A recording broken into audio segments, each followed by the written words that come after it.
All right. Good evening, everyone. Thanks for joining. Good to see you all. My name is Shankar Radhakrishnan. I'm part of the D&I practice, data and intelligence practice. I'm the global head. I'm based out of Bangalore, but we are a multinational organization focusing on all aspects of IT services and specifically on data and intelligence as well. I know this session is standing on the way to your party, which is not far from here. So I have to talk about assortment planning, shopping behavior, salesman's behavior, and associated attributes, and probably a bunch of beer and good drinks. So I just want to set the context and get this started. I'm sure you have a funny shopping behavior like me, where we want to kill time on a weekend or a weekday. We just walk into Costco or Walmart or Walgreens, and sometimes we don't have anything to buy. That's what we feel when we enter, but when we come out, we have a full shopping bag of items. And second scenario is, again, I do this all the time. I enter a store to buy a pack of battery, but I end up buying and coming out with a bunch of stuff which I had no plans of.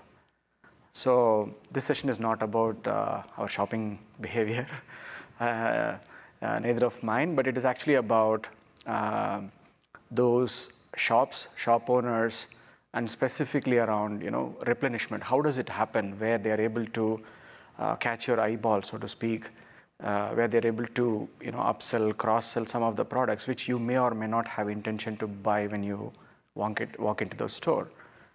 Second is, while you buy, sometimes you buy in bulk. So how does that replenishment happen? If you have ever wondered, it has so many different things which are working in tandem behind the scenes. One is the product availability. Second is there is a prediction model that is largely human across the world. And third is there is a very effective replenishment model where it is always available even if you want to buy in bulk. So this session is actually about we solving this problem for some of the large consumer goods companies around the world, and out of which these ideas and as well as the entire engineering effort, including specifically on data science and AI, led us to build a solution which is essentially repeatable and deployable. So with that, let me give you a larger context. So as I said, for a shop owner to maximize the revenue, there are a few things in play. So one is the basics, right? The product availability. So they have, let's say, hundreds of products. They need to ensure that the product is available as and when customers are walking in and wanting that product. And second is there has to be an effective replenishment process behind the scene. So as the shelf gets empty, there has to be an effective way for the shop owner to essentially make it available so that they are able to consistently make a sale and get revenue. But there are a lot of constraints. So first of all, the shelf space is limited, and you have so many products to sell. You cannot have a shop full of shelves, which will essentially disorient the customer or the customer who's walking in. And second is, how do you determine what is the best-selling product, or you expect that this will actually sell well today or for this entire week when you're running the campaign? How do you decide whether you want to actually place the best-selling product in the shelf or the one that is actually lying around empty in your inventory? These are some of the decision points. Second is, what are your upsell and cross-sell opportunities? Do you just go after one product which is actually selling very fast, or do you want to combine that with others? If you are thinking towards combining, what does that combination mean? How do you combine? Do you sell two best-selling products together as a combo offer, two or more? Or do you actually want to go after the situation where you want to liquidate your inventory, increase the upsell, cross-sell opportunities, and combine with the best-selling product? These are very complicated decisions.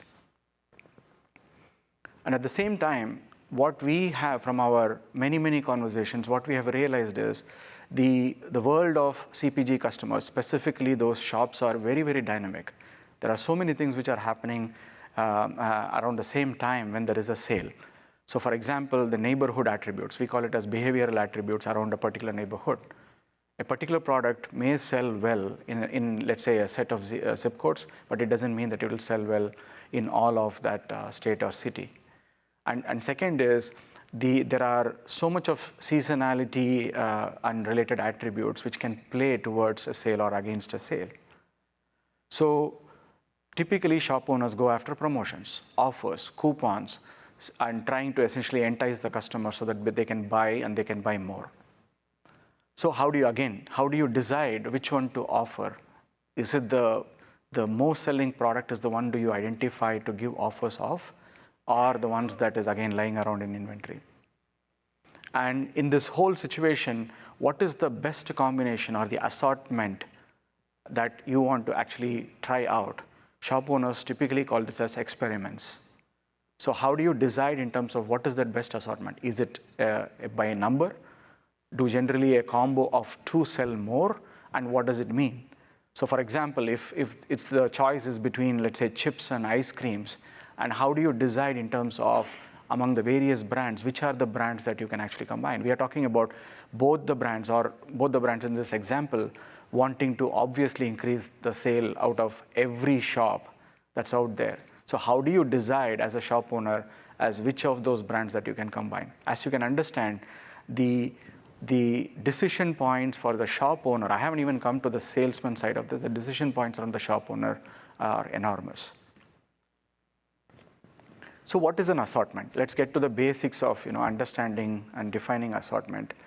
The growth and as well as the healthy on-shelf availability are critical in terms of to drive sustainable revenue growth. This is the goal of assorting to begin with. And second is, today when we talk to our customers, what we have found repeatedly is a situation where the CPG companies rely on the shop owner's intelligence. We are talking about human intelligence, which is an experience over years in terms of understanding best of their shelf positions, seasonality, neighborhood purchasing patterns, and what works among their customer base. In other words, demographics. But these are all very, very specific to a shop owner or a set of shop owners in a particular zip code. There is no intelligence that can be imparted to either the brand or actually the salesman as well for them to play this out and then impart this intelligence and expand it over time. And what we also found is less than 20% of their assortments at any point of time tend to have a consistent repetition and depth. Repetition and depth is the most sought after product. And depth is you're able to actually sell more of that. So in other words, that combination works. And any deviation in that may result in less of a sale or no sale. This is a very, very tricky situation for the shop owner where they're almost relying on few product lines, few product categories, few brands, and the assortment combination is also fixed. So let's also understand in terms of some of the actions that both the shop owner and the salesman takes in these kind of situations.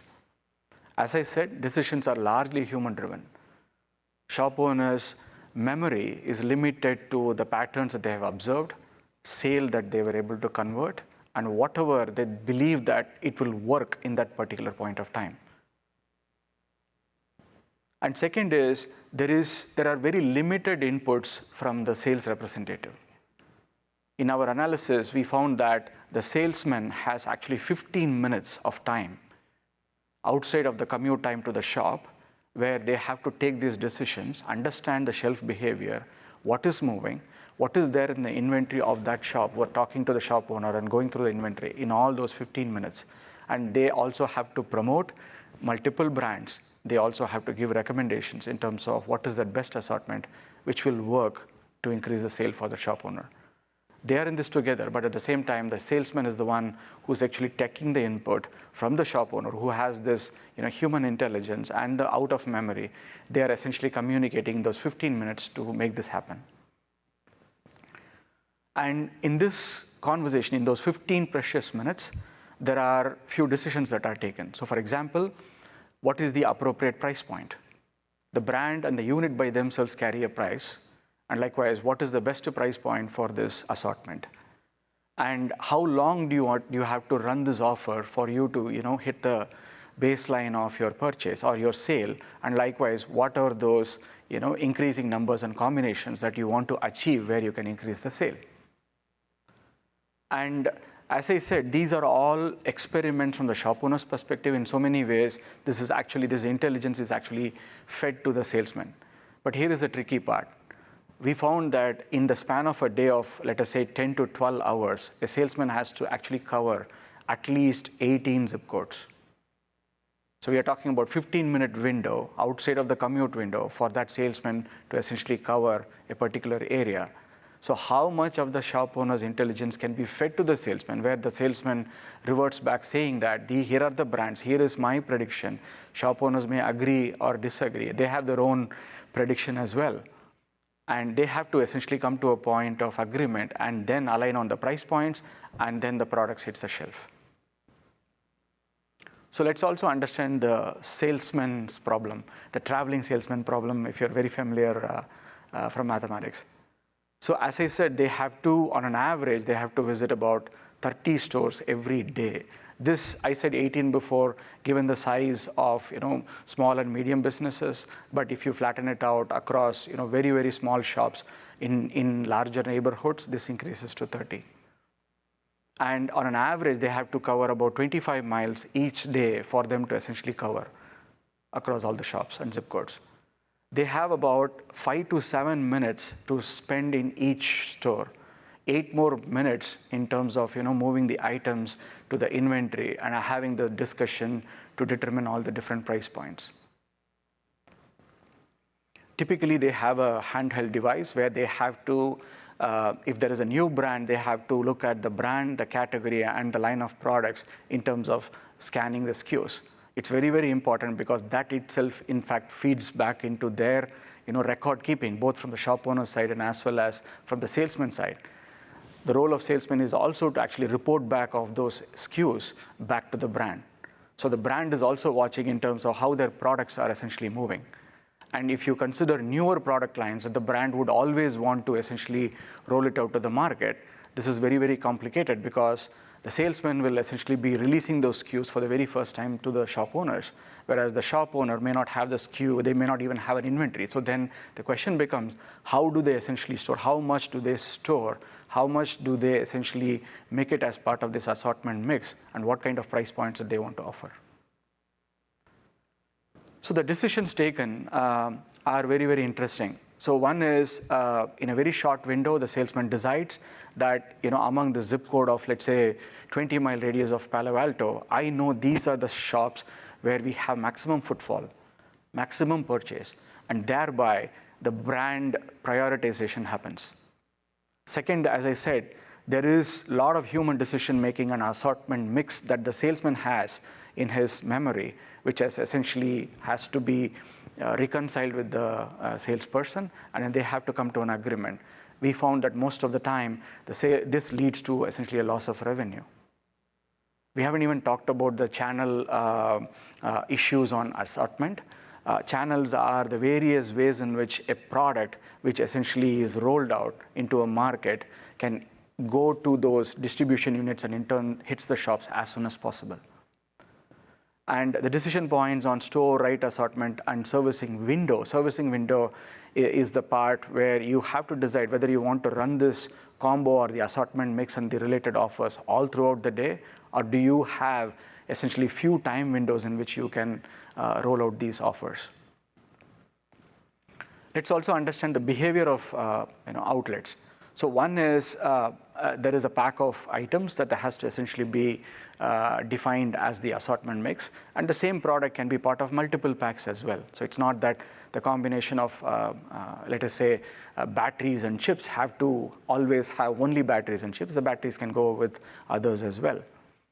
So the dynamics are, one is understanding the brand, and second is the category and as well as the segment.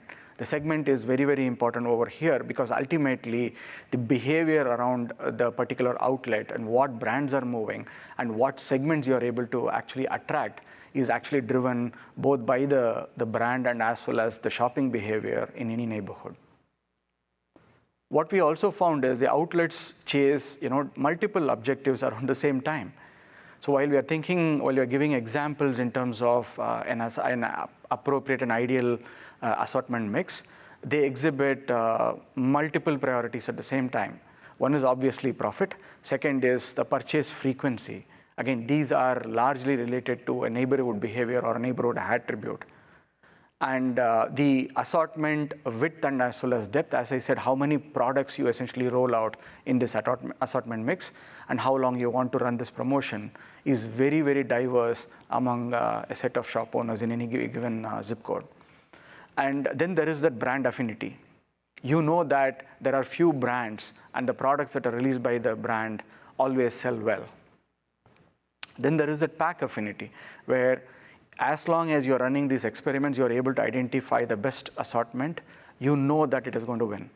But how do you essentially, keep enticing the customers, mix the assortment, at the same time increase the sale? So in this, there are other challenges as well.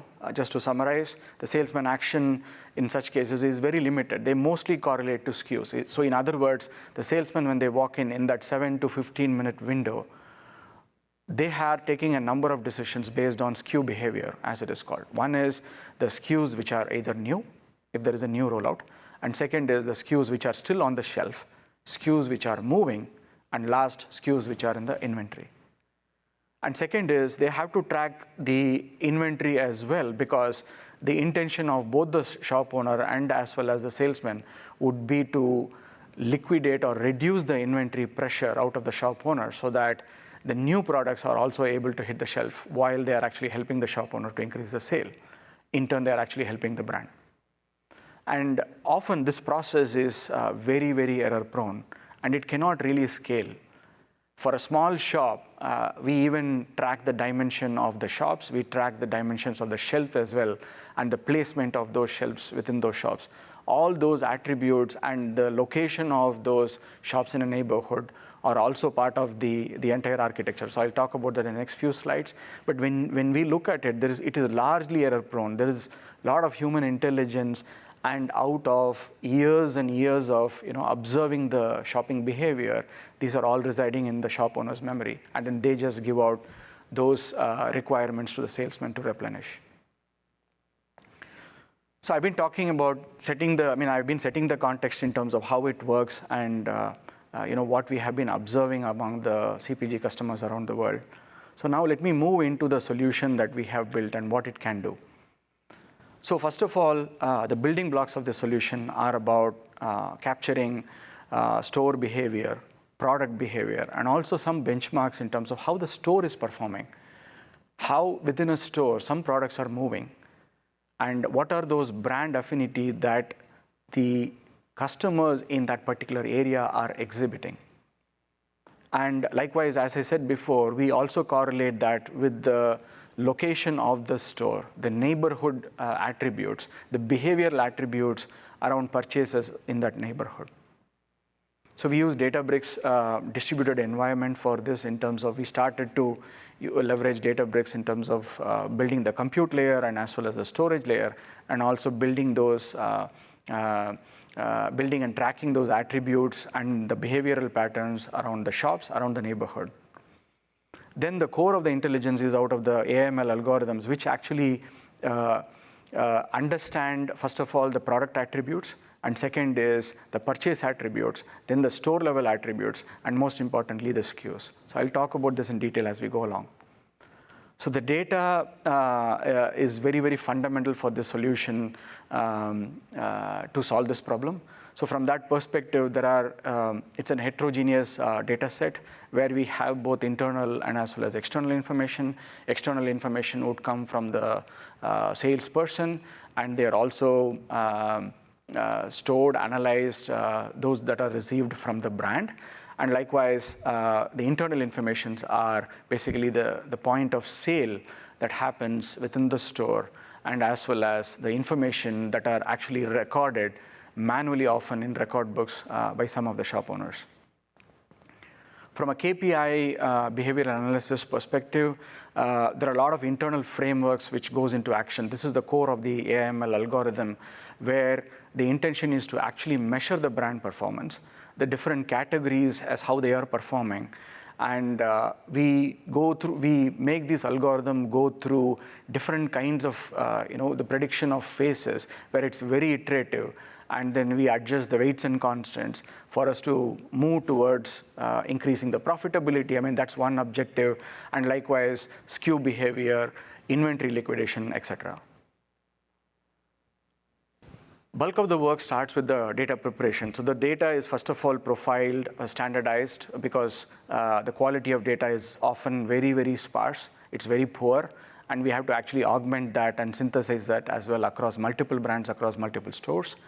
And that is actually fed into the recommendation model. Then the data pipelines across heterogeneous sources are run to basically consolidate into the lakehouse. This is the first touch point of us basically deploying the entire data set onto the Databricks environment, and specifically lakehouse.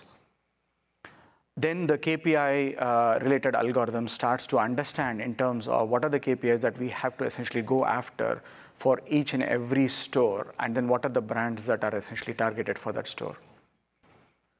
All of the KPIs are actually computed using the distributed environment on Databricks, and the profile information around the store behavior, purchase patterns, and likewise the different categories, and specifically the price points are actually attached to those data attributes.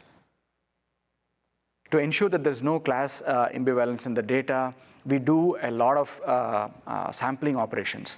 So class imbalance is where your data is not actually misleading you to assume that you are actually your inventory is large, for example, and thereby this store is actually not ideal to roll out new products. That's just one example. Second imbalance that we typically watch out for is that right assortment mix. So this is done by multiple iterations and experiments, but you tend to experience these kind of biases when you deal with multiple data sets and across multiple shops.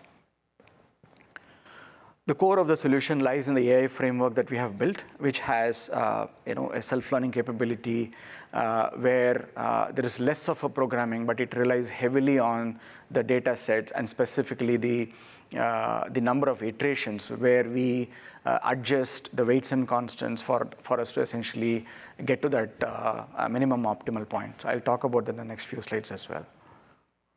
So the solution architecture looks like this. I know it's a little dense, so I'll try to walk you through so that you're able to follow the presentation further. So one is in terms of the data attributes. So first of all, there is the sales information that is actually fed. It has to be standardized, so it goes through an elaborate mastering process. And second is in terms of building the data pipeline. So first of all, the data preparation phase happens part of our feature engineering process, where we identify the leading segments. The segments, if you double click, you will find the store information and then the brands which are essentially serving in that particular store. Then it goes on to the different lines of products that are being rolled out, such as categories and individual products. And then the information about the store itself is actually attached. So we get some external information in terms of neighborhood purchase patterns. So those are also attached and contextualized.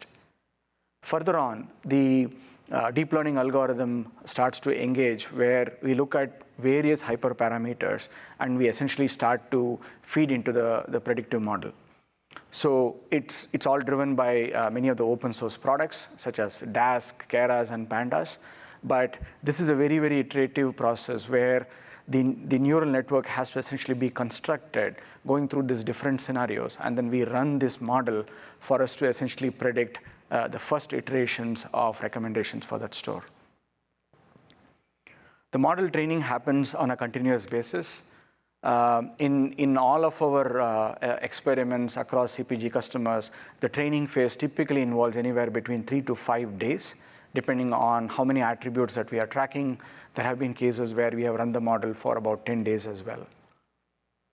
And all this information, because we go through this multiple iterative model, this entire inference as we go through these running this model are actually stored in the data lake. We call it as an intermediate data lake because we are not, the model is not at an optimal point for us to get those recommendations and roll out to the shops. And once we get to the consolidation phase, so we look at the model performance. So I'll talk about the neural network diagram and the performance in the next few slides, but the consolidation of the output from this iterative process is also stored. Why do we do that?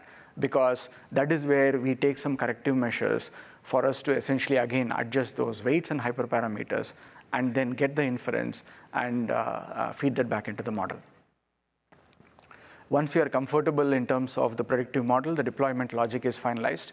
And I have to say this is very, very contextual to brands and specifically cities from what we have observed. So I cannot roll this out just across the whole of US just like that. We have to train the model based on the various attributes and patterns that we have observed. All of these are essentially stored in the unified data lake. And the unified data lake has multiple endpoints for the customer depending on the type of users. That could be power users, that could be reports and insights that could essentially be going to the salesperson, and then they again consume this in a wide variety of ways.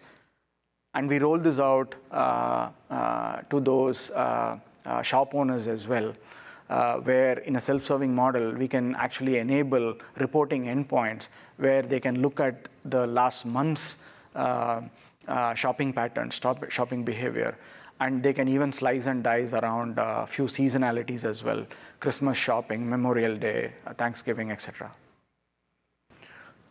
I touched on this along the way. In the interest of time, I'll just quickly skim through this. Obviously, it's a cloud-based solution. We use Databricks for building data pipeline. The entire data engineering work is done out of Databricks. And all of the data sets are actually stored in Lakos as well. It's a combination of AI, ML, and deep neural network of the solution that we engage in. And as I said, there could be multiple endpoints from a consumption standpoint. And this is all powered by open source tool. There's nothing proprietary except the model design and how we essentially go about iteratively tune this entire algorithm for us to give out that recommendation.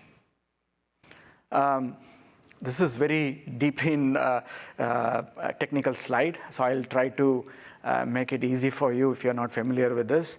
So this depicts essentially the performance, the building block of the neural net and the different components that are actually involved. This is fairly flexible, where the data engineers and data scientists of my team play with essentially those hyperparameters. Again, the hyperparameters could be defined at multiple levels, starting with categories and going all the way into SKUs. And then we start to essentially adjust those weights and constants for us to get to that optimal model. But what you see out here is actually an illustration of the entire flow, right from the data that we have received in terms of SKU behavior and going all the way in terms of building that neural network. And it goes in terms of building that multiple layers. So this, for example, this has more than 900 attributes at any point of time for the neuron to carry on. You know, if you're deploying such a deep learning model, the goal is to attain that best local minimum. What is the best local minimum? We go after deploying a ReLU activation function, the rectified linear unit, where the idea is essentially for us to reduce the gradients, go after the radiants, and look at the best local minimum. Best local minimum is the point where the predictive model is actually able to recommend after absorbing all of the behavior around the SKUs, products, categories, and other behavior as well. The hyperparameters are definitely optimized using a stochastic optimization approach. This is because we want to find the best combination and predict that these are the combination of products. So it could be more than one, which will essentially move in that particular shop. All of these recommendations are at the very, very individual shop level, and these are passed to the salesman as well. So approximately 900 neural network models are actually executed for all the store segment, because from a salesman perspective, they actually segment the stores. While they have individual stores to cover, they actually segment the store based on various attributes. So this essentially takes all of those store segments, and typically the store segment could have anywhere between 35 to 50 stores. So for this, these 900 neural network models are essentially executed. So what have we observed in terms of this solution having deployed across multiple customers around various geographies? This is not just for India or US. One is the route optimization. So this essentially gives the best recommendation for the salesman, giving them a recommendation that this particular shop is actually selling more, and thereby they have to take a replenishment decision. Second input for the salesperson is also about what are the products which are moving well. We have also observed in terms of increasing amount of the product mix for the salesman. 10%, if you talk to salesmen on the ground, it's a very, very high number. We could do better. And likewise, the overall effort in terms of running this DNN, we have found significant savings in terms of IT and the entire cloud spend. And the reasons are the way the neural network essentially is constructed, and the entire architecture has all the data sets which are essentially stored in the lakehouse, and the way the architecture operates, there has been significant savings from the Databricks and cloud environment, I should add. Those are the things that I had. Thank you very much for your time. I'm happy to take any questions. Right on time. Any questions? Here we go. Hi. What exactly is the output that you're predicting in the neural network that you showed in those slides? Yeah. So there are multiple outputs. So one is, first of all, recommendations of various assortment mix, which are the products that could essentially go as an assortment. There are additional reports and insights that are actually shared with the salesperson in terms of what are the brands which are essentially showing stagnation and as well as high on demand. And the third level of recommendation is actually about a watch on inventory and what could be the combination where you have a best-selling product and as well as a least-selling product, and what could be that right assortment. Last but not least is the pricing recommendation. What could essentially be the pricing pattern when you're essentially combining and creating this assortment? What could be that price point that you're looking at for the shop owner? Thanks. Other questions?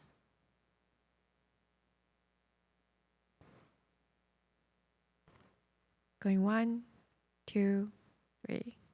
Awesome. Thank you for your time. Thank you very much. Don't forget to rate this session. Appreciate your attention.